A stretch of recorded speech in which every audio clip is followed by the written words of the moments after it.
শুভ সন্ধ্যা বন্ধুরা। আজকে আমি বানিয়েছিলাম ভেটকি মাছের পাতুরি, আর সেই রেসিপি আমি আপনাদের সাথে শেয়ার করছি। সর্ষে পোস্ত লবণ দিয়ে প্রথমে গুঁড়িয়ে নিতে হবে। তারপর গুঁড়ো করা সর্ষে পোস্তর মধ্যে আমি দিয়ে দিচ্ছি কোরানো নারকেল আর টক দই। অল্প জল দিয়ে ভালো করে মিহি একটা পেস্ট বানিয়ে নিচ্ছি। এইভাবে আপনারা বাড়িতে একবার ভেটকি মাছের পাতুরি বানিয়ে দেখতে পারেন। আশা করছি আপনাদেরও ভালো হবে।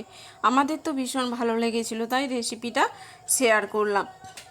ভিডিওটা প্রথম থেকে শেষ পর্যন্ত দেখবার অনুরোধ রইল। মাছগুলো ভালো করে পরিষ্কার করে ধুয়ে নিয়েছিলাম। এরপর নুন, লেবু আর যে মশলার পেস্টটা বানিয়ে রেখেছিলাম দিয়ে দিলাম। হাফ টেবিল চামচ লঙ্কার গুঁড়ো দিয়ে দিচ্ছি, হাফ টেবিল চামচ দিয়ে দিচ্ছি হলুদের গুঁড়ো। ভালো করে হাত দিয়ে মেখে নেব।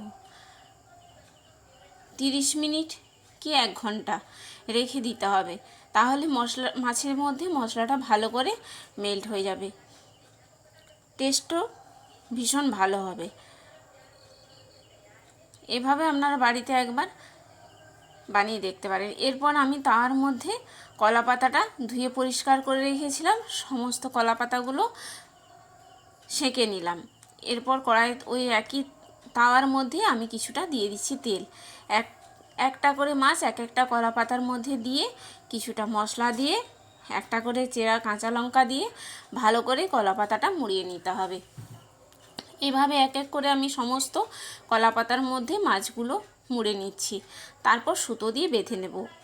আপনারা কে কোথা থেকে আমার ভিডিওটা দেখছেন একটু কমেন্ট বক্সে লিখে জানান। আর ভিডিওটি ভালো লেগে থাকলে লাইক, কমেন্ট, শেয়ার করে সাবস্ক্রাইব করে পাশে থাকার অনুরোধ রইল। এরপর আমি সুতো দিয়ে ভালো করে মেখে নিচ্ছি, বেঁধে নিচ্ছি।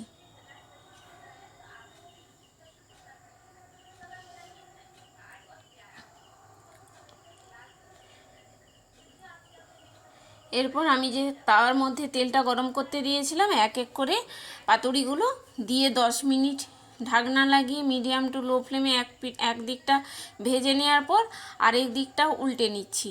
আবারও 10 মিনিট ঢাকনা দিয়ে লাগিয়ে 15 থেকে 20 মিনিট রান্না করে নেব। এইভাবে আমি ইলিশ মাছের পাতুরি বানিয়েছিলাম। ভিডিওটা প্রথম থেকে শেষ পর্যন্ত দেখবার জন্য অসংখ্য ধন্যবাদ। পাশে থাকুন আর চ্যানেলটা সাবস্ক্রাইব করে রাখুন পরবর্তী ভিডিও দেখবার জন্য। আমার চ্যানেলে যত নতুন নতুন ভিডিও সবার প্রথম আপনার কাছে পৌঁছে যাবে নোটিফিকেশন।